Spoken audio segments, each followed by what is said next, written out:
Well, welcome everyone. Good afternoon, and welcome to the last program of the day here on the History and Biography stage at the American Writers Festival. My name is Courtney Borjas, and I am an education program coordinator at the American Writers Museum, where we celebrate the past, promote the present, and inspire the future of American writing. A critical part of what we do at the museum is communicate history to young people, which is the subject of our next program. How do we take well-known yet controversial events and make them clear and crucial for younger audiences? In The Mine Wars, author Steve Watkins tells the true story of America's largest labor uprising in a graphic nonfiction book that follows West Virginia coal miners in their quest for fair wages and safety in dangerous jobs. Steve is an award-winning author of 12 books for young readers, including Down Sand Mountain, which won the 2009 Golden Kite Award for Young Adult Fiction. He also writes books for grown-ups, including and won a Pushcart Prize for one of the stories in his collection, My Chaos Theory. He'll be interviewed today by Rosemary Feurer, a labor historian and scholar of the Illinois mining conflicts and an associate professor of history at Northern Illinois University. Welcome to you both. Thank you. Yep, thank you.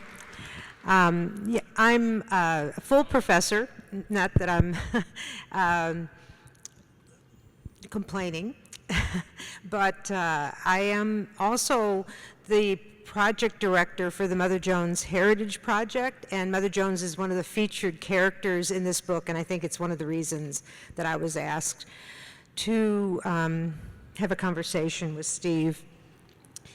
The Mother Jones was the most famous labor organizer a century ago. She's buried in Illinois, and our project is seeking and is, I think, going to be successful in getting a statue to her memory. And really that memory is more than about just her, because the name of the statue is We Shall Rise, and it's about putting the people's history in the public sphere. So she's one of the main characters. She came from Chicago, but she organized in the coalfields across the country. Energy workers were key to struggle, and she thought they were key to making workers powerful. Across the globe, it's energy workers and transportation workers who have the ability to really shut down the industry in order to make claims for a better life. And so it's one of the reasons that she was there. Steve's book, The Mine Wars, and the subtitle is The Bloody Fight, and I think when you read this, you'll see that it is a very bloody episode, one of the most violent series of episodes in U.S. labor history. This book, I've read every book on the West Virginia Mine Wars that's out there, and for adults there's nothing for children besides your book, as far as I know. And it is so compelling. I was riveted, really, by the description and the narrative and the way that he framed it. So I'm really delighted to be here with you to talk about the book. The main thing that I think is so interesting is in the end of the book, where you describe how much this history has been hidden. And I thought we could start with that, explaining why it was hidden, why it hasn't been in the public sphere of West Virginia or really in the nation's history, and why it should be, Great question, and a very important one, because I think it speaks to the way history informs us and the way history or versions of history are sanctioned or not, and the importance of questioning all of that. As you know, in fact, a great deal has been written about the West Virginia coal mine wars, and I would be remiss if I didn't give a shout out to the researchers who dealt with primary sources, oral histories, important historical accounts of what went on in the West Virginia coal mine wars. These were often works for some somewhat popular, but small publishers or academic works. It's been gaining notice as we've gone along. But what very deliberately happened from the 1920s on, after the West Virginia Coal Mine Wars, the events that I write about in the mine wars, is that those who controlled the politics, the courts, law enforcement, education in West Virginia made sure that the story of coal mining in West Virginia eluded the United Mine Workers of America and their organizing activities. They just wrote it out of history. And they did this by having their own guy, an educator, write the history book that was used for decades in public schools in West Virginia. And so what happens is, this is way before social media, way before we have, means of telling stories that we do now, but generations of West Virginians didn't even know this happened. And what's been really interesting in the more recent years, as people have read some of the, the other accounts, John Green's is the most important, but mine as well, and I think I'm contributing to that that effort to get the history that has been buried out to a broader reading audience. And we're fighting decades of elision, decades of buried history, literally buried history, because who controlled West Virginia is who controls West Virginia still today, even though coal mining is tanking faster than we can describe it. But these are the coal mine owners. These are the mining industry, right? And so they've gotten to tell the story.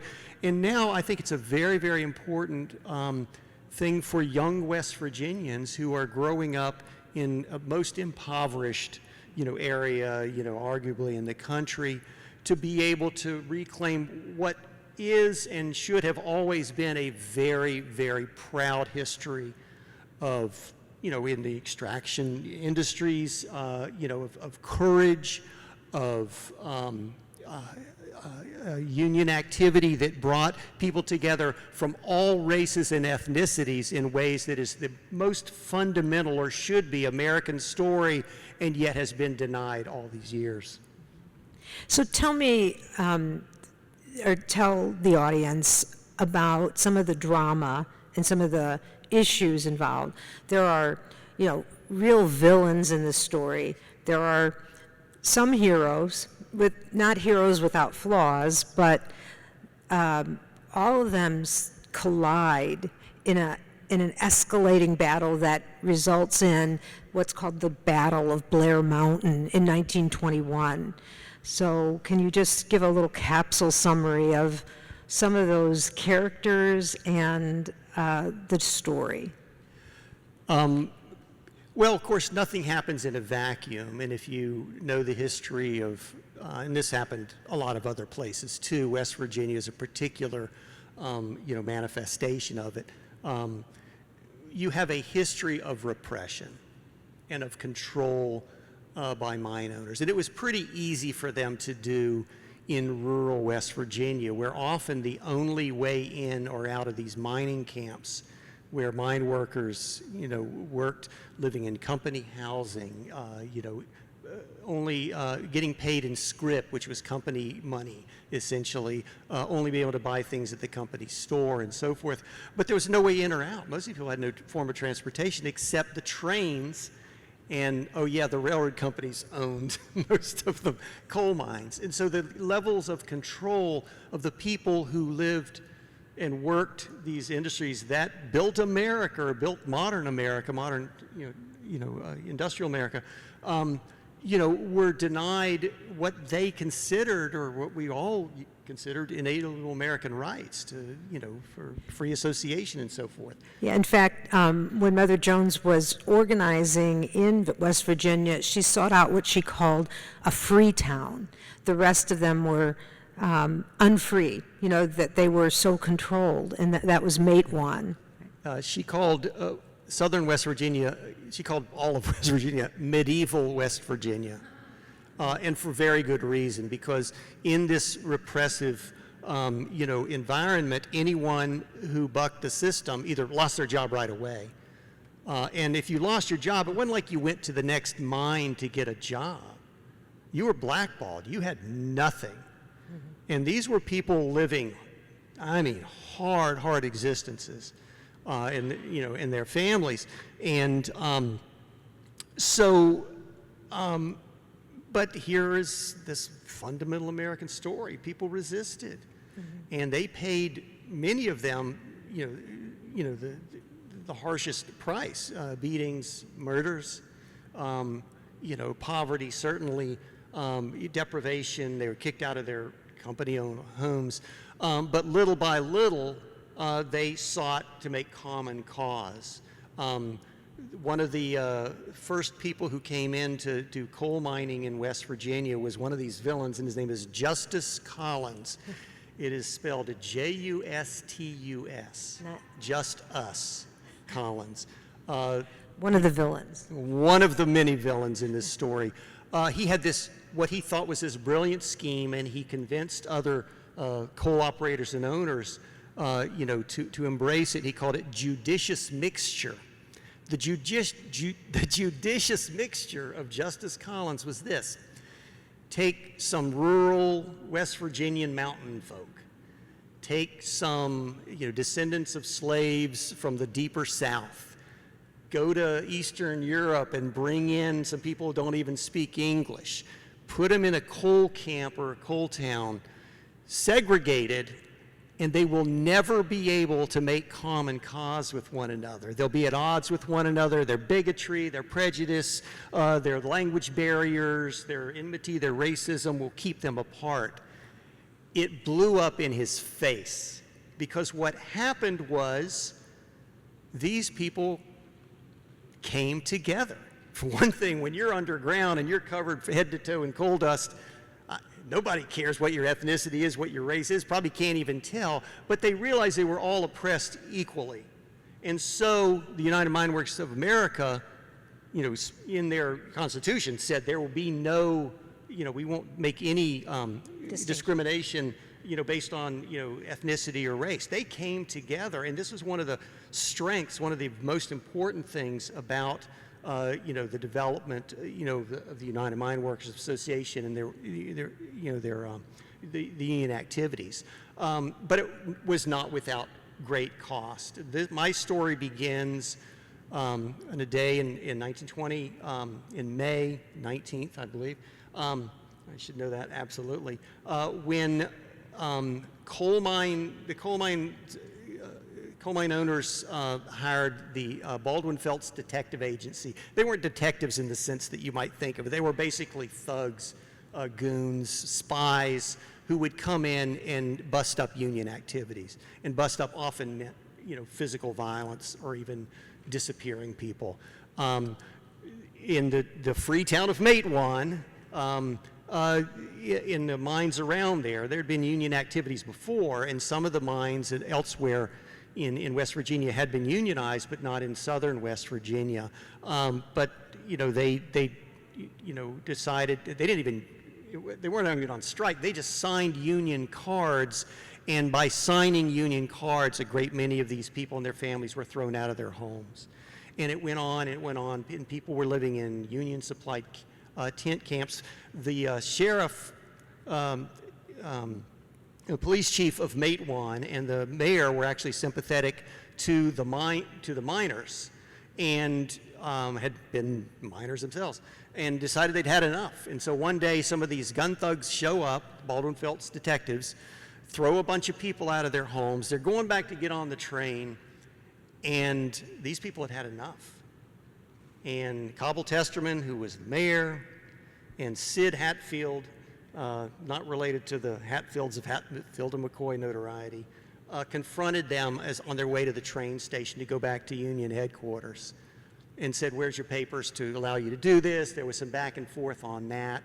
No one exactly knows who fired the first shot, but they do know that there were dozens of armed Union men out of work, stationed around the train station. That Sid Hatfield was known as Two-Gun Sid because he always carried a heavy. But when the shooting ended, 7 of the Baldwin Phelps agents were dead. Some of them chased down in the street and shot in the head because these people had had enough. Whether you justify that level of violence or not, you have to understand the context for it. 3 on the minor side were killed, including Cobble Testerman. And that set off this chain of events that roiled, southern West Virginia and led about a year and a half later to what became the largest armed insurrection in American history since the Civil War.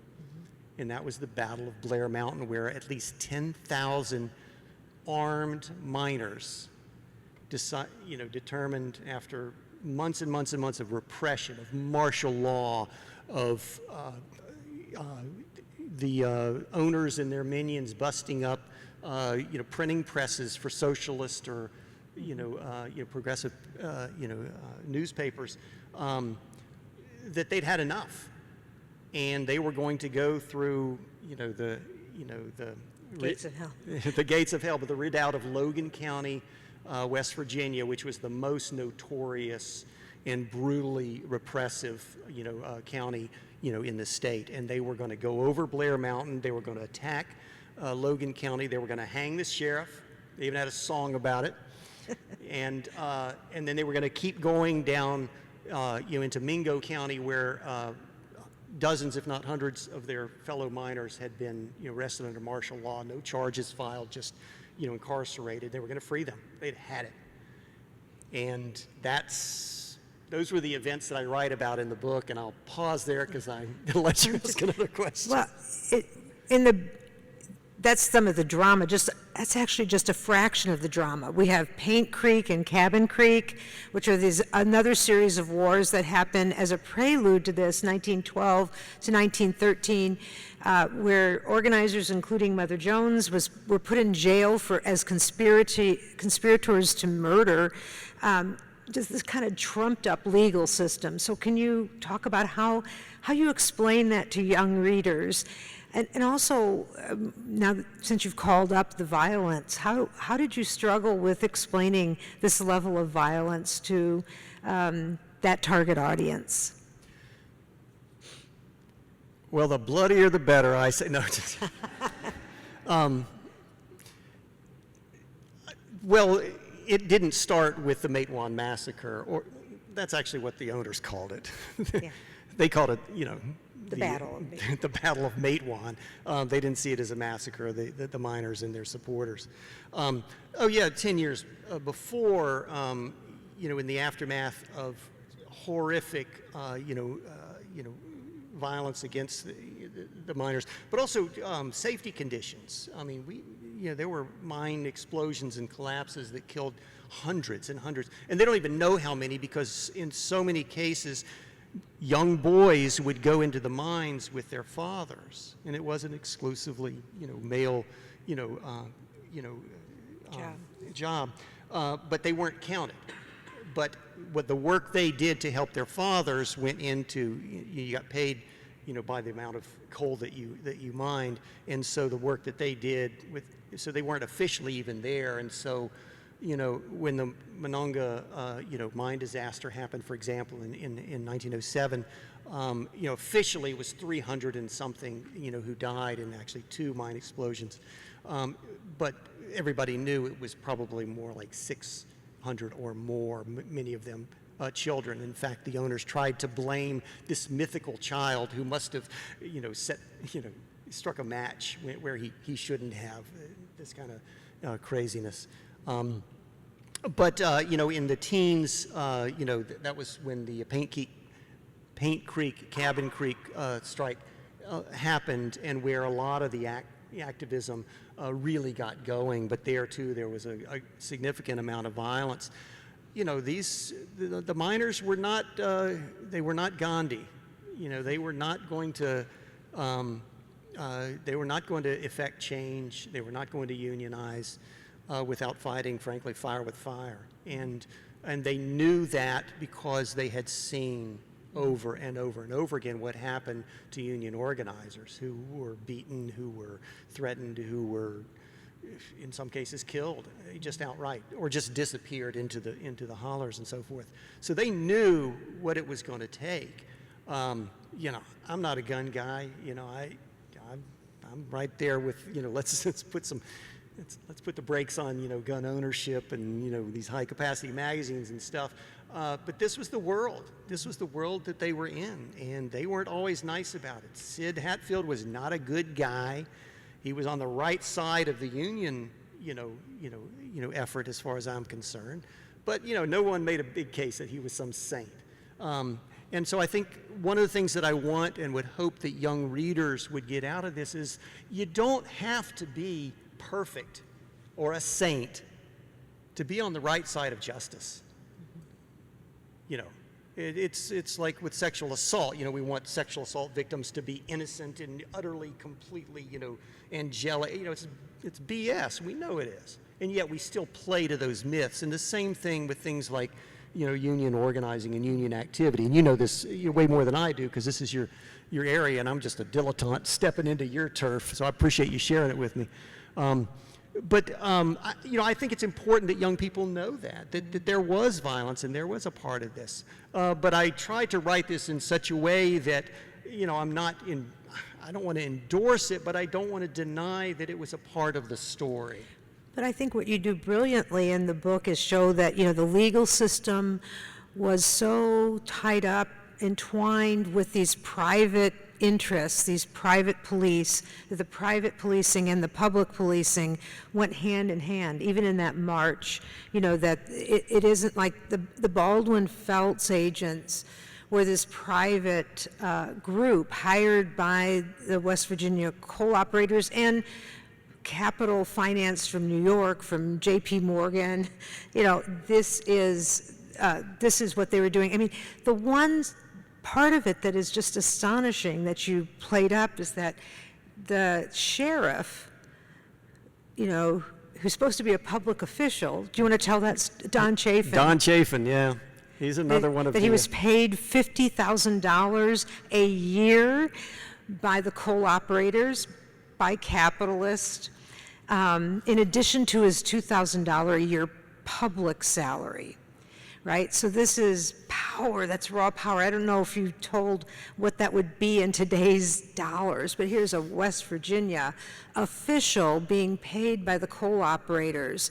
So it's that has to make any student or young person reading this pause to think about how power is shaped.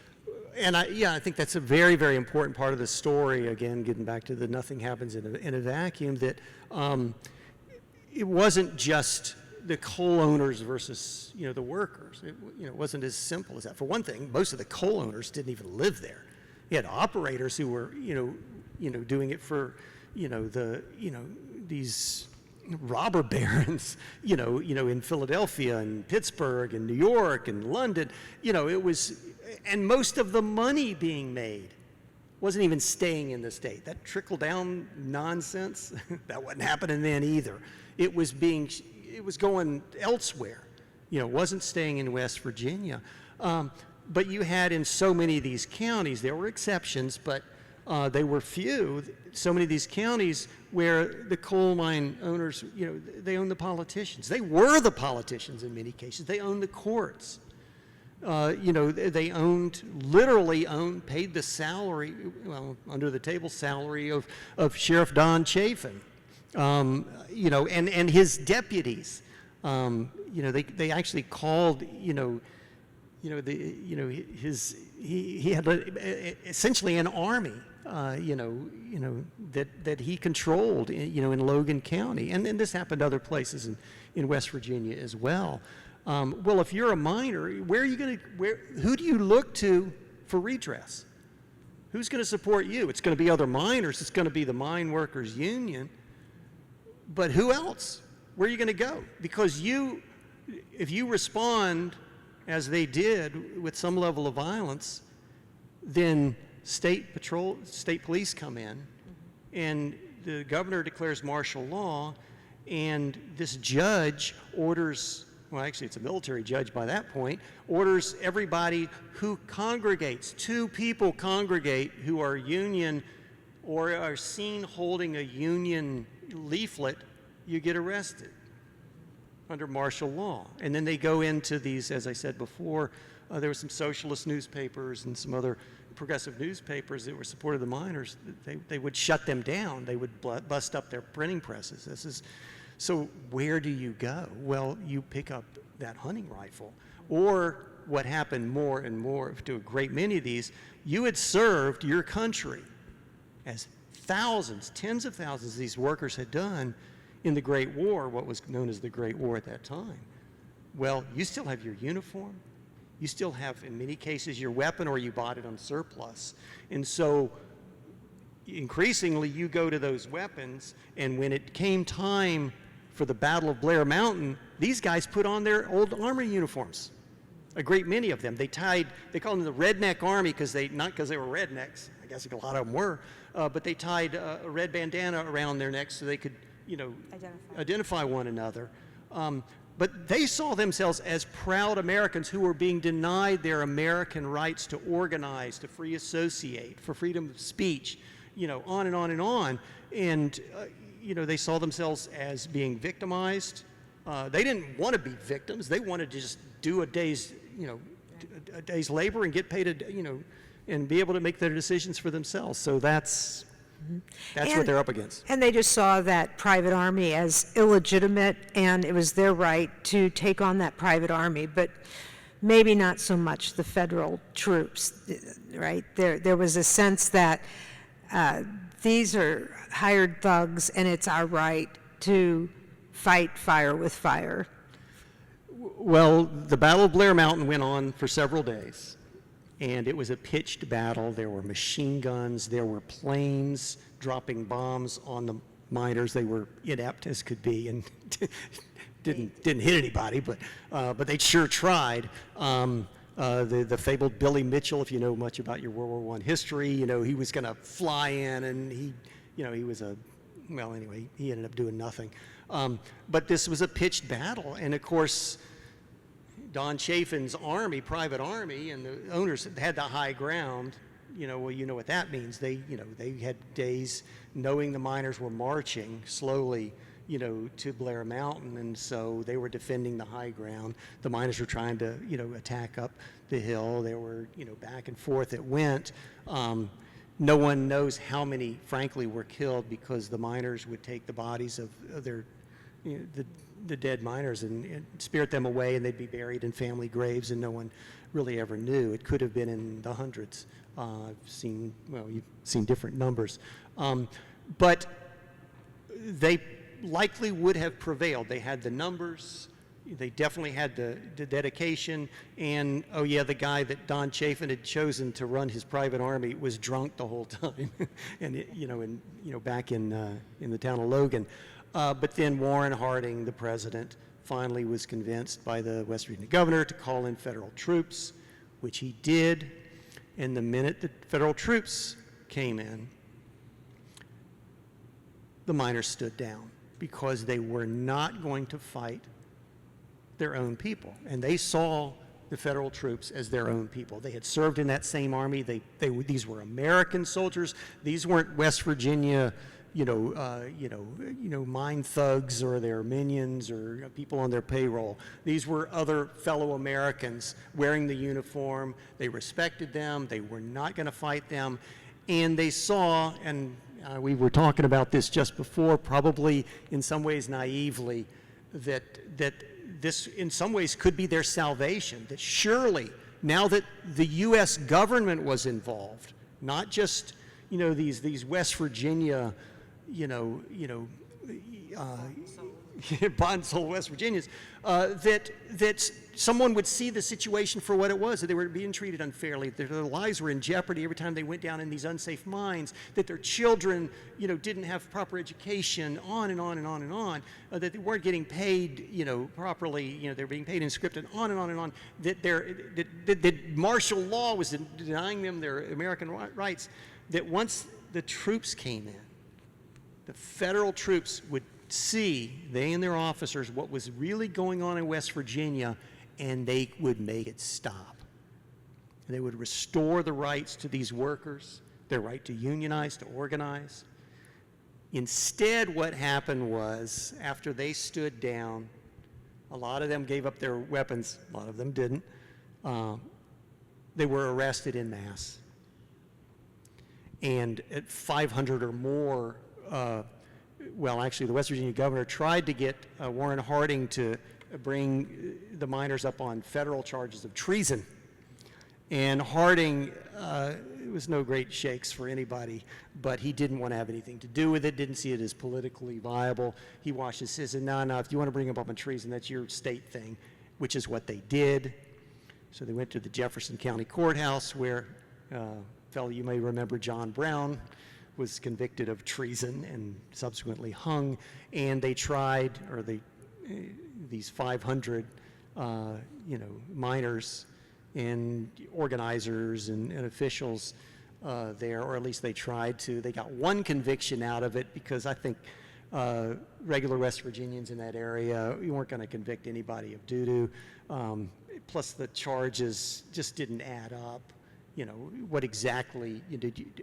What exactly did I do? I wasn't attacking the state. That's the definition of treason. And so a lot on the, charge of treason, it just never came to fruition. But what it did do, which was most damaging, was it bankrupted the union, or bankrupted the District 17 of the union. And so it put the kibosh on union organizing in southern West Virginia for probably 15 years. Wrecked lives, squelched any union movement until Roosevelt came into office. Yeah, and I mean, one of the things that you do is bring up the Red Scare that's happening around this time, so I think that's another valuable thing, is to show how these mountaineers, were, as well as African Americans, they were all labeled as a bunch of communists led by, or dumb miners led by communists in this time. The first Red Scare, you of course know about McCarthy era, but the Red Scare in the 20s, after World War II, was in some ways even worse because there were murders and there were mob lynchings of suspected socialists and communists and the Wobblies and so public opinion around America of the West Virginians was largely twofold. One is they're a bunch of dumb hicks that have the Hatfields and McCoys, have their dumb mountain feuds, they're a bunch of drunks, toothless, that kind of, picture. And then the other was that they're being led by the nose by these communists, they're socialists, they're anti-American, and it's kind of like take your pick. And I quote, after the assassination, the murder of Sid Hatfield, which is a whole other story in this book, quote a New York Times editorial where they, the headline is "Primitive Ferocities," where they just mock, it's a very serious story that I'm telling you about. They're just mocking it. It's just a joke. It's like a old Lil Abner cartoon to the New York Times in what they wrote. It's really one of the more disturbing things of a very, very disturbing story. Right. So what I appreciate about this is that it is bringing this to young people. Do you think this book has a chance of getting play in West Virginia? I mean, I know that that's obviously one of the places. I would say it's a national story, and it really shows so many of the themes of labor history, first of all, that there was a lot of conflict. I mean, one of the things that labor historians have done across the years is try to show this is a myth about American history, right? That there was no conflict. It's full of conflict on the job. With the rise of child labor today, here's a story where you encounter children working in the mines and children as activists. One of the things Mother Jones loved to do is figure out a way to make children into activists. She would have the young miners learn math, she said, so that she could teach them how much they were exploited. So you need to be able to add up how much they're selling the coal versus what you're getting for it, right? So could you talk a little bit about that, these experiences that make it a national story as well as a West Virginia story? Well, first off, I think you and I will be in full agreement that what this country needs, number one, is a biopic of the life of Mother Jones. Mary Harris Jones. It is way past time. I'm sure there's been some crap out there, but we need some serious money to go into that biopic, and we need the statue of Mother Jones that you have been working on for years to come up soon in Chicago, the greatest labor city in America, if I might say. So we need those two things to happen. Third thing that needs to happen is the school board of West Virginia, whatever they call it, needs to adopt this book. And it needs to be a supplemental text in every middle school history classroom in the great state of West Virginia. And I say that obviously, because I want to sell a lot of books and make a lot of money, but because I keep going back to the thing we've been talking about, which is just what if you believe in in the promise of America, there is so much about the story of the miners and their families and their children and their wives that speaks to the promise of America and what we can be and what we should be. So in that way, it's very much a West Virginia history story, but it's also a story that should inspire all of us by what these people coming together, that judicious mixture, almost accomplished and ultimately sort of kind of did, and that we can too. And without that, we can't. There. Perfect ending. I think we're done, right? Thank you all. Thank you.